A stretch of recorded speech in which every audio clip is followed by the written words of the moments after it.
Welcome to War Room Impeachment, Monday, December the 23rd, the year of our Lord 2019.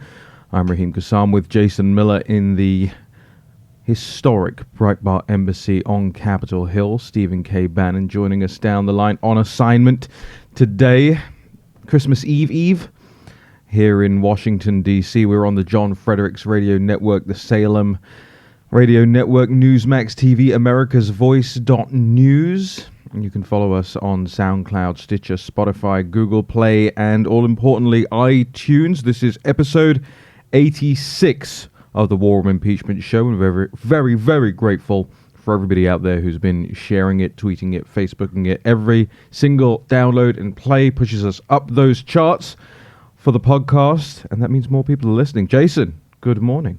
Good morning, Raheem. We are here, and the Democrats still have not sent over the articles of impeachment to the U.S. Senate. What is going on? We should have a little ticker on the wall. Days since Trump impeached, in inverted commas, and articles haven't been sent over. I think this weekend was a tell. And we have Steve. Yeah, I think here's the serious nature of it. Two things happened. Number one, the FOIA request brought up these emails, and then John Bolton's interview with Jonathan Swan of Axios. I think this is just going to show you that the Democrats don't have a case, and what they're going to try to do is garner up all of this additional information, or try to garner up all this information. I think Nancy Pelosi may hold this back until I don't believe she's going to send it over the first week of January. I think they realize they have a very weak case, and they're going to, they're working. We know they're working over the holiday period. They haven't left Washington.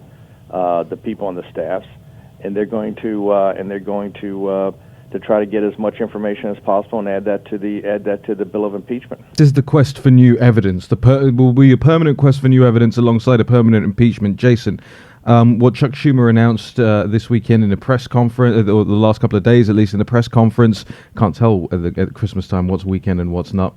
And the FOIA request that revealed an email from OMB. Tell us a little bit about that and this new evidence in inverted commas. Yes, so over the weekend, we saw Chuck Schumer come out and jump in on new emails from OMB official Mike Duffy, some 90 minutes or so after President Trump's July 25th phone call with Ukrainian President Zelensky, asking to put a pause on the aid or to further dive into that, which conveniently, and of course this morning all the lemmings in the mainstream media are chasing after it, but the thing that everybody is completely ignoring is the Josh Dawsey story from December 12th in the Washington Post, where the White House and OMB laid out all of the efforts that were made to put a pause or to further investigate aid to Ukraine going back to June 19th. So a full 5 weeks in advance of this call. But I think, Raheem and Steve, the thing that really stood out to me from the Sunday shows this weekend is the Democrats have no clue how they want to prosecute this going forward. They're a bit of a witch hunt in search of a witch, so to speak. And anyone who went out there and said they had any idea when this was going to get resolved or brought forward was purely guessing. Yeah, I think that, let's go back to the Josh Dawsey story. I think it shows that how desperate they are when they've blown up these emails like there's some big revelation. When the Josh Dawsey story says this was, things like this were being discussed back in early June. But I think it showed the desperation the Democrats are trying to get to bolster the hearsay, because I think they're afraid that the Democrats are going to get put on trial if they go forward with the hearsay that is the bulk of what they've been able to put together, guys. I think they're afraid that they're going to get crushed in the first couple of days of the manager's presentation. But what you're seeing now is just every day trying to come up with additional evidence to bolster this. And I agree with you, Jason.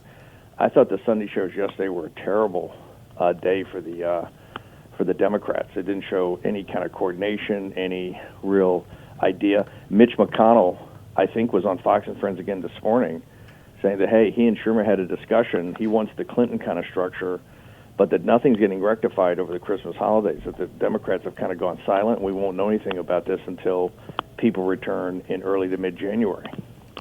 Let's just. I just want to recap on this for people who haven't seen that, who've been settling in for the Christmas period over the course of this weekend. These emails have been the subject of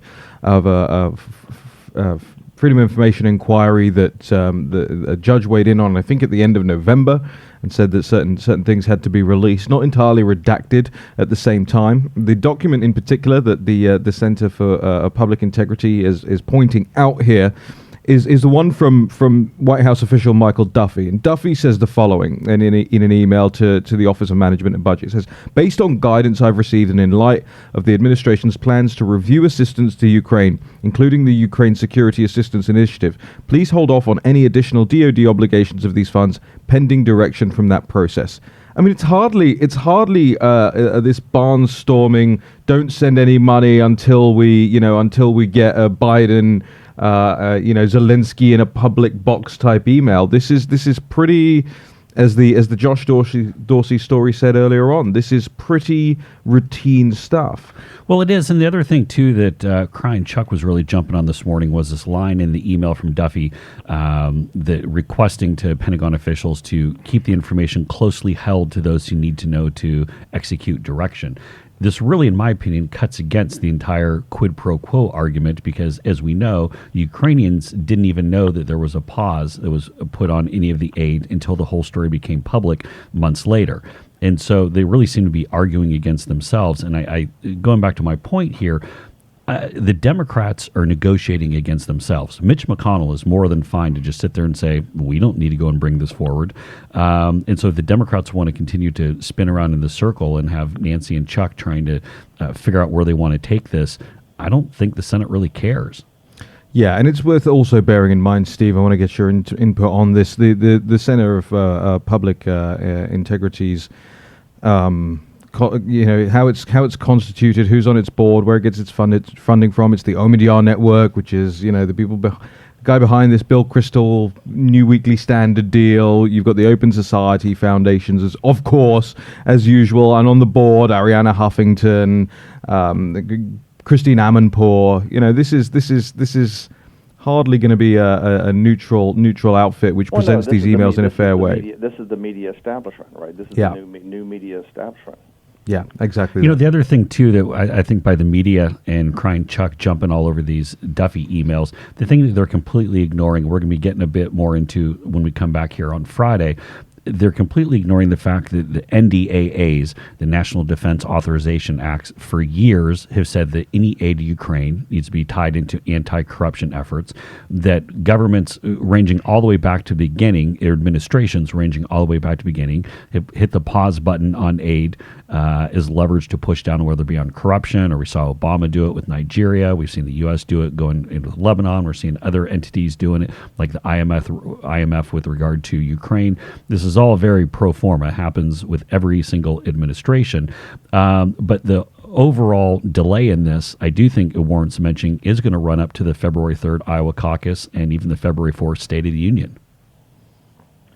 You see, the thing I think is going to get hammered home over the holidays is that, he was supposed to be a clear and present danger. If you look at when she started on September 24th, right, when she big-footed the president's great speech on nationalism to the underpinnings of nationalism to the UN General Assembly, which had their heads blown up, she tried to bigfoot that by her announcement she was starting the impeachment inquiry. The whole pace of this, through the secret auditions with Adam Schiff, then to the public hearings on intelligence, to judiciary, to the rules committee, to the debate and the vote, was he's a clear and present danger. He's a clear and present danger because he's shown that he had Russian help in 2016, and now he's seeking Russian and Ukrainian help, foreign government help in 2020. He's a clear and present danger and has to be stopped. Now we're in a total hangfire, and we realize the hangfire is because they're scrambling to get other evidence. I just think the polling, and I think people, particularly over the holidays, they talk about this. And I think the Milwaukee Sentinel had a front page story today, but people are going to start questioning, what was the rush to judgment? Why was this thing done so quickly? Why did it have to happen so fast? Why did we have to do it 10 times faster than we've done any others to impeach him? And yet you don't immediately go to the Senate. Now that McConnell's saying, hey, nothing's going to be discussed over the Christmas holidays. He essentially said, have a Merry Christmas.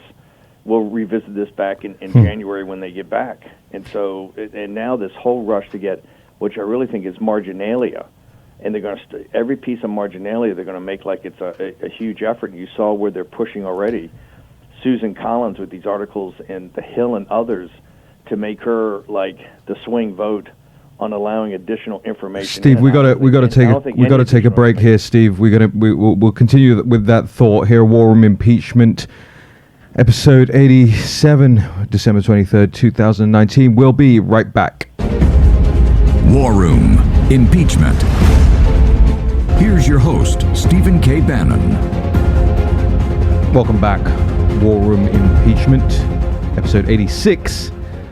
I said 87 before the break. Getting ahead of myself. That's the very special Christmas Eve episode that's coming tomorrow. Make sure you're tuned in here on the John Fredericks Radio Network, Newsmax, Salem, America's Voice.news, and across all the platforms, all over digital media. And we'll be very grateful to you if you'd give us a follow on Twitter at WarRoom2020. Okay, guys, Lindsey Graham this weekend says that he is going to call people who signed the Trump campaign FISA warrants.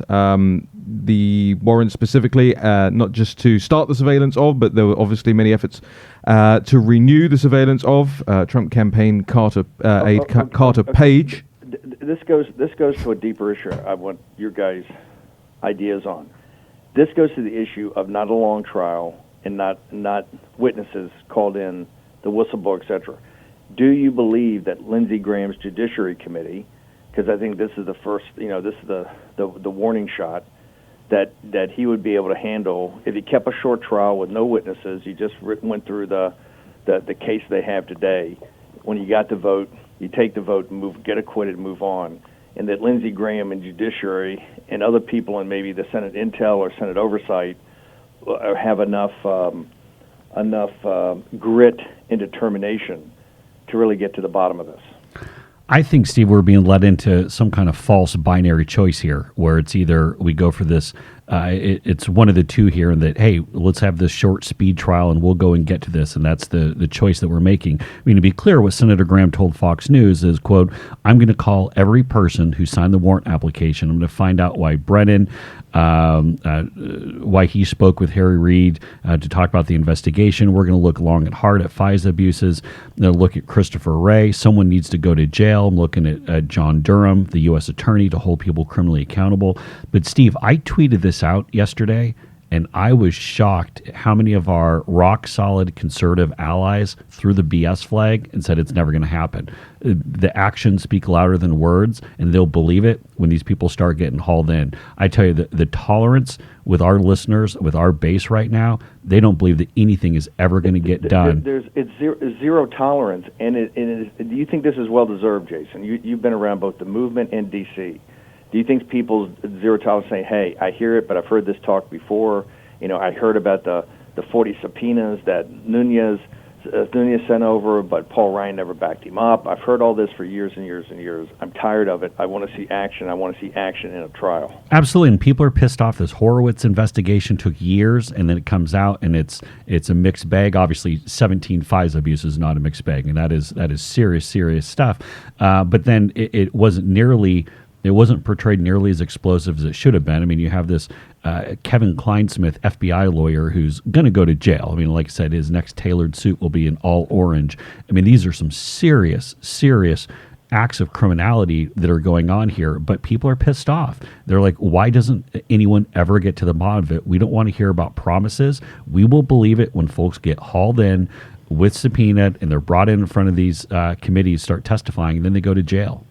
Well, I mean, how much does this as well, how much do we have to consider the news that came out 3 days ago? Judge Rosemary Collier, the head of the FISA courts, who sent that rebuke letter to the FBI, about the FBI and to the FBI last week, now stepping down in the new year, and in her stead comes James Boasberg, who, Collier was I think a Bush appointee, was a little bit more, you could say, of the political right. This guy Boasberg, Obama appointee, very much not one of us, and this is somebody who we trust to take over a process that has been used, that has been politicized against the right. Steve, look, I think to Jason's point, Raheem, there's so much there in this whole FISA debacle that really plays into, I think, what Rand Paul and some of our more libertarian colleagues have been saying for years about potential abuses of the Patriot Act and abuses of this court. That if you go gangbusters and really go to drill down on this, there's so much there, and I think exculpatory is positive for the president and how the system really was rigged against him.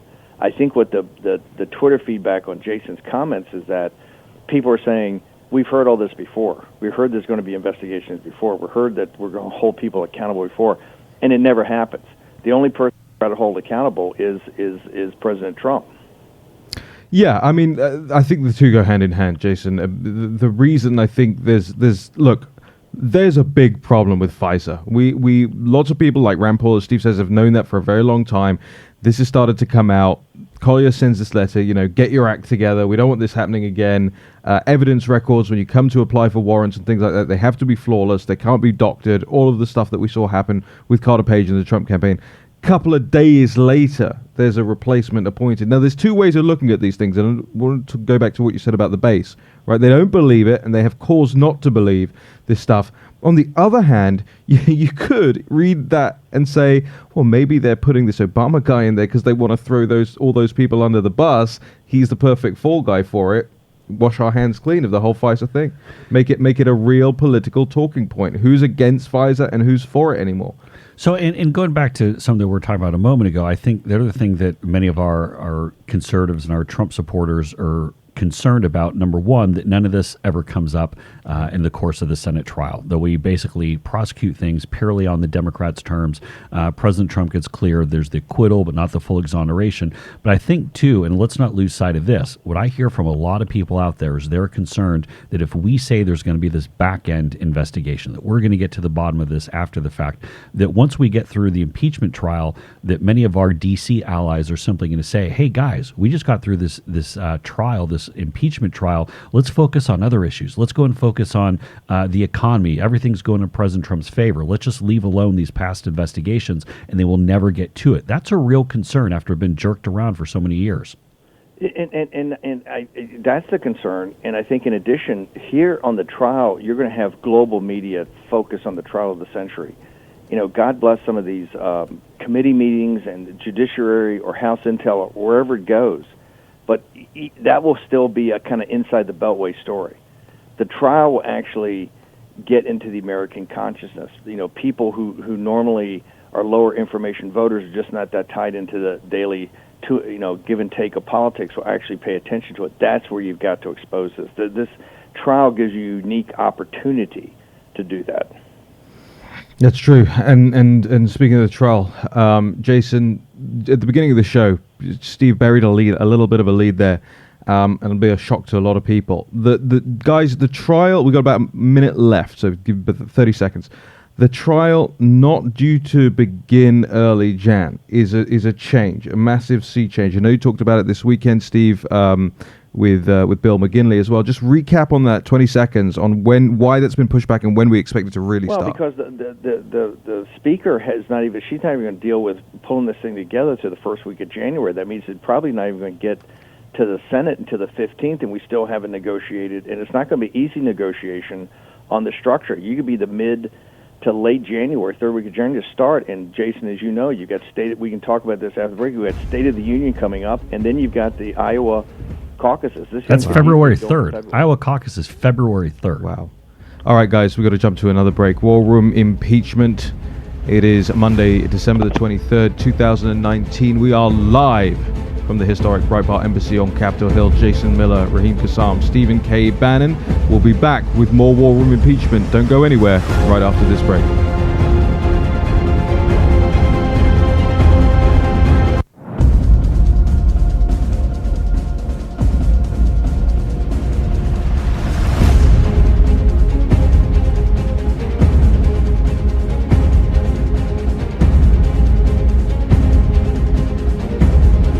War Room Impeachment with Stephen K. Bannon, Jason Miller, and Raheem Kassam.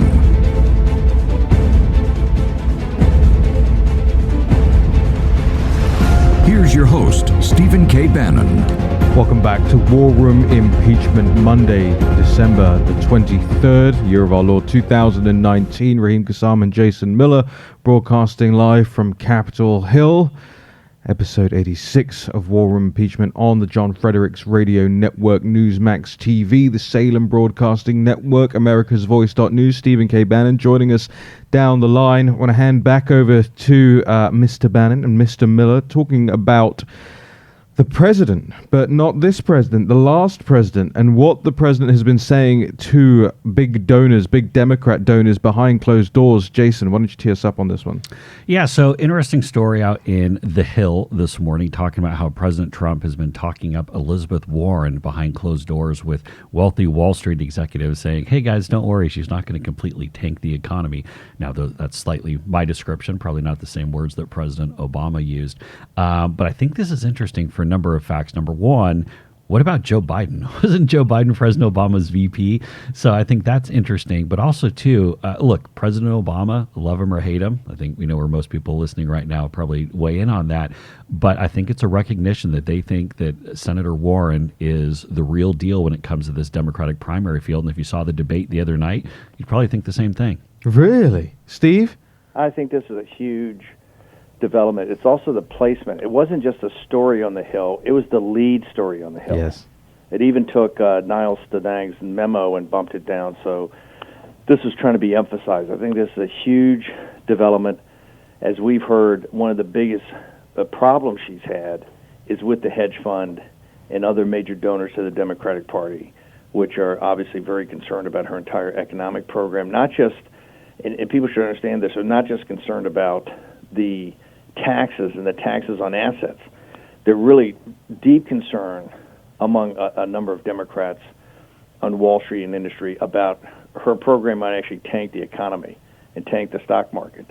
And so to have this word, and this clearly comes from, Jason, I would say an Obama leak, that, and I think for Joe Biden, it couldn't come at a worse time. Even though, quote unquote, he had his best debate performance, I think he's one of the weaker candidates. And I don't think it could. One of the things he's, drafting off of is this implicit support from Obama.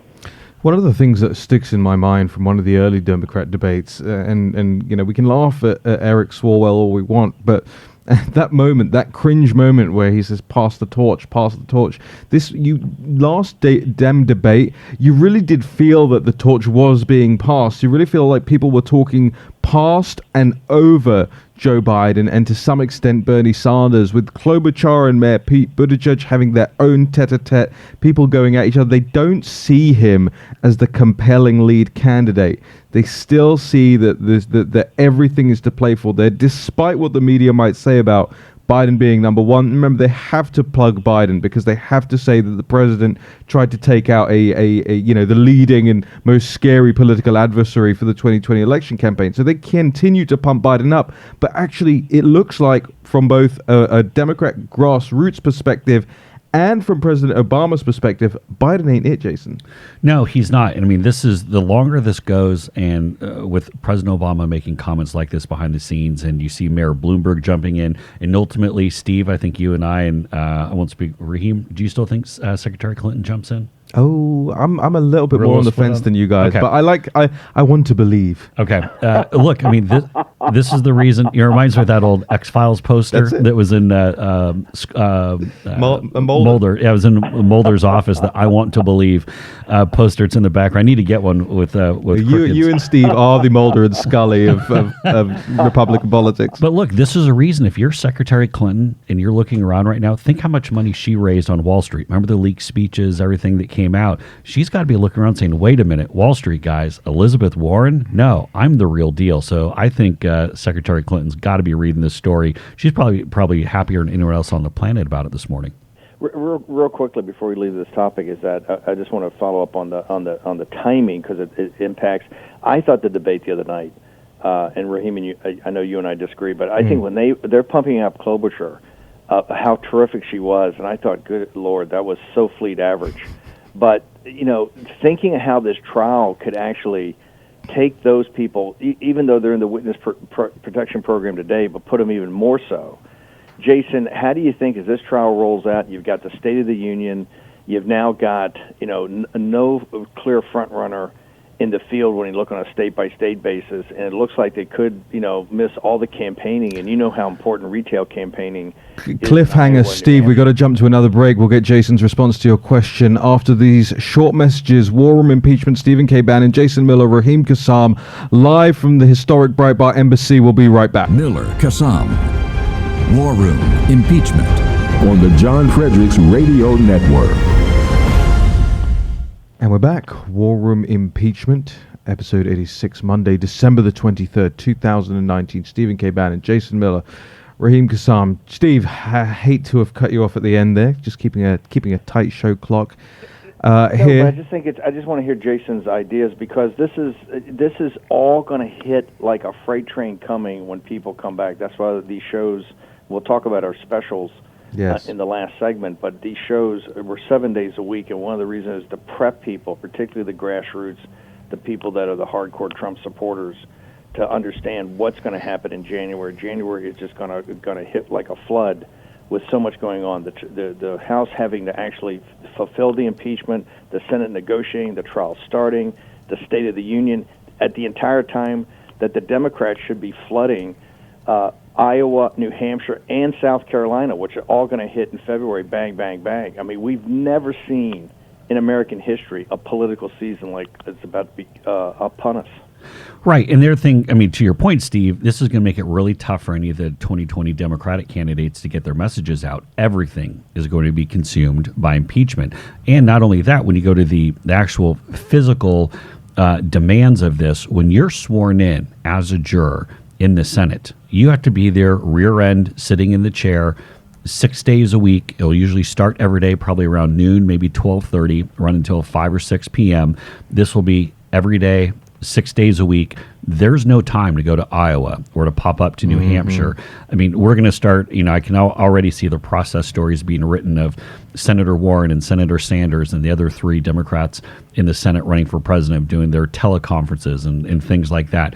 It's going to make it really tough. But even if you are there, even if you're Sleepy Joe, even if you're Mayor Pete or these others, the media is not going to care about what they're saying to these on the stump. They're going to want to pay attention to what's going on with impeachment.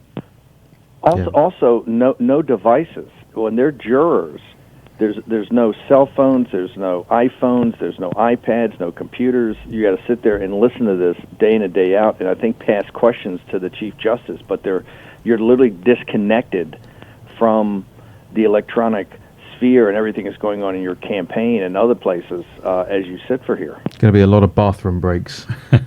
During that, Steve, we've got a lot of ground to cover as well. I don't know, you pick the topic. We want to go and talk about this national review situation. I think we do national review and the judges. Why don't you and Jason take the lead here? Yeah, I want to start with the judges to make sure, just in a couple of minutes here, this is a huge, huge one that even the mainstream media is all picking up on. So Washington Post, Colby Ickowitz, has a very good story out right now with the headline of Remaking the Courts. And here's the importance. So last week, talk about some of the successes that President Trump has had here. So last week, the Senate confirmed 13 more district court judges, bringing the total up to 187 judges that President Trump has now gotten confirmed to the federal bench. So, and as we take that's obviously the district court and overall number. But when you take a look at the circuit court judges, 1 out of every 4 circuit court judges nationally is now a Trump appointee. And this is from Colby's story. This is really good. So for people that might not know this, the 13 circuit courts are the second most powerful in the nation, last stop before going to the Supreme Court. And so far, President Trump has appointed 50 judges to the circuit court benches. And listen to this. His appointments, I didn't realize this until I saw the story. His appointments have now flipped 3 circuit courts to majority GOP-appointed judges. So think about that. Of those 13, 3 have now been flipped. And do it by comparison, at this point, President Obama had only confirmed 25, and at the end of 8 years, he'd only had 55. So we're cruising along here. This is so big that President Trump has done this. Oh, and let's not forget, we also have 2 Supreme Court picks. Pretty big. Yeah, and listen, if he gets a second term, that's why they need to use the impeachment process to try to stop him, because think about it, these judges are all in their 40s or early 50s. He's remaking the federal bench really for the next 20, 30 years. That's why the progressive left understands he's transformative. It's a transformative presidency, and under no circumstances can they allow a second term. It's pretty big stuff. I want to pivot to the National Review stuff. You guys were going wild about this weekend while I was enjoying Christmas cookies and receiving non-stop text messages from Steve and Jason over this National Review op-ed, I guess, by Ramesh Ponnuru. 4 tests for impeachment. The National Review, remember the big front page in National Review back ahead of the 2016 election campaign was the case against Trump. They seem like they're trying to do it again. Jason, you want to walk us through this? Yeah, so Ramesh Ponnuru has a story again. The headline is a senior editor at National Review. Yeah, this is a senior editor. This is over at National Review, 4 tests for impeachment, and walks through and essentially calls for the removal of President Trump, saying that he should be impeached, laying out this. I mean, it's a bazillion words, and you don't need to go to the website and read it because it's if you don't think President Trump should be impeached, and there's no reason for you to waste your time this holiday season doing it. But the thing that really struck me, so National Review, which obviously had written all those essays pushing for a candidate not named President Trump back during the primary, but then they seem to have made this road to Damascus-like conversion. You have Rich Lowry, who runs the website, now out with a book on nationalism, which I guess okay, but that's like Madonna writing a book on virtue. I just like, which I guess okay as the summation there. Yeah, I mean, but I don't understand this. So how do you have the head of the website for National Review out writing a book on nationalism and going on TV and going on Meet the Press and singing the praises of President Trump, in which, by the way, the website's now, I mean, they're basically digital panhandlers. You go there and you start getting all these pop-ups to subscribe and join the nonprofit. But then they flip around and one of their senior editors is calling for President Trump's impeachment. So I don't know, Raheem, how do you square this? Well, he's going further than a lot of Democrats are going. And this is the really interesting. A lot of those Democrats have been very clear that the evidence record is very thin.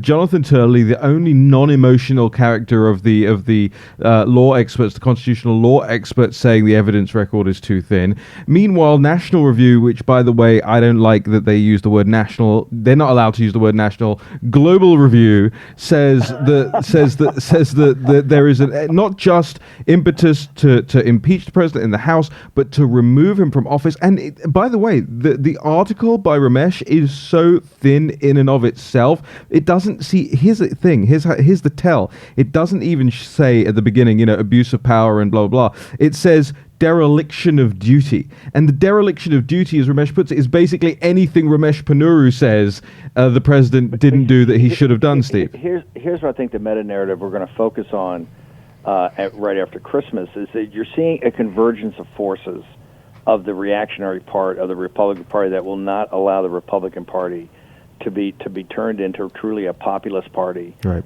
built around the virtues and values of working class and middle class people that are put the country's needs first. And you see the Steve Schmidt group trying to raise the money. Oh yeah. You're seeing now the Steve, we got another break in here. We'll come back to this and J.K. Rowling after this short break. War Room Impeachment. We'll be right back. Bannon, Miller, Kassam. War Room Impeachment. On the Fredericks Radio Network. Welcome back. War Room Impeachment. Want to jump right into this one with Jason Miller and Stephen K. Bannon. Big news. Voldemort is a nationalist and would have supported Brexit, says billionaire Harry Potter author J.K. Rowling. Steve, I know this is one that's very close to your heart. That in Rich Lowry's book on nationalism is. I don't remember Voldemort being in the index, but I'll let Jason. This is one that everything related to nationalism is evil, and everything related to globalism is perfect. This is right, and this comes quickly on the back of J.K. Rowling being on the cusp of being cancelled herself for siding with a woman who lost her job in opposition to the transgender movement and things like that in the United Kingdom. Voldemort, I guess, is I don't know Harry Potter very well, Jason. I don't know if you do, but I guess it's the evil one. I know he who shall not be named is the thing that they say. Isn't that what they say about Trump? I don't know very much at all, but I hear he's the only interesting character, so I'll just leave it at that. Yeah, the only thing that I can really contribute to this conversation is that the Harry Potter ride, Universal, come on. it really kicks ass. No, it does. It took the kids there. And You just cost John Fredericks $250, by the way. I know, but it's no. It was. I know nothing about Harry Potter, and although I did get shaken down for like some kind of $20 like wizard's wand or something. It's total shakedown racket, which means I'm very jealous about it. But the ride was cool. But J.K. Rowling, what a nutbag. Steve, why don't you walk us through a little bit about what we can expect from the Christmas Day special of War Room We got Impeachment? a couple of specials coming on tomorrow on Christmas Eve. We go back to the debate on last Wednesday. We take the most intense moments. Raheem and I will be there to walk through analytics on what was said, how it was said, what symbolism was used. And then on Christmas Day, I do a thing I've done for years with the combat historian Patrick K. O'Donnell. I take America at War on Christmas Day, the great battles of Trenton in the Revolutionary War. We go to Bastogne at Battle of the Bulge, and then we go to Chosin Reservoir, the three great battles fought on Christmas Day or around Christmas Day, where Americans were putting it all on the line for our freedom. And Patrick K. O'Donnell, a brilliant combat historian, will be with me.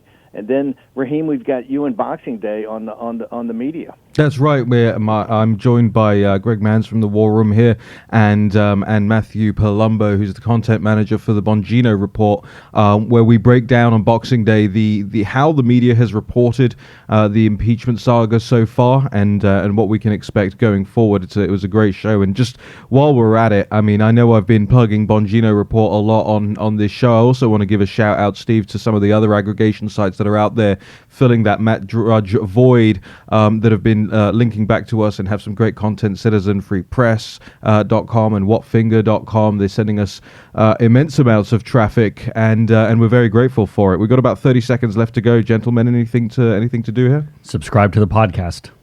Steve? And go to warroom.org over the Christmas holiday. You get a little bored with your relatives, as everyone tends to do at some point in time. Go to War Room, check it out. We'll be keeping the website updated even over the Christmas period, www.warroom.org.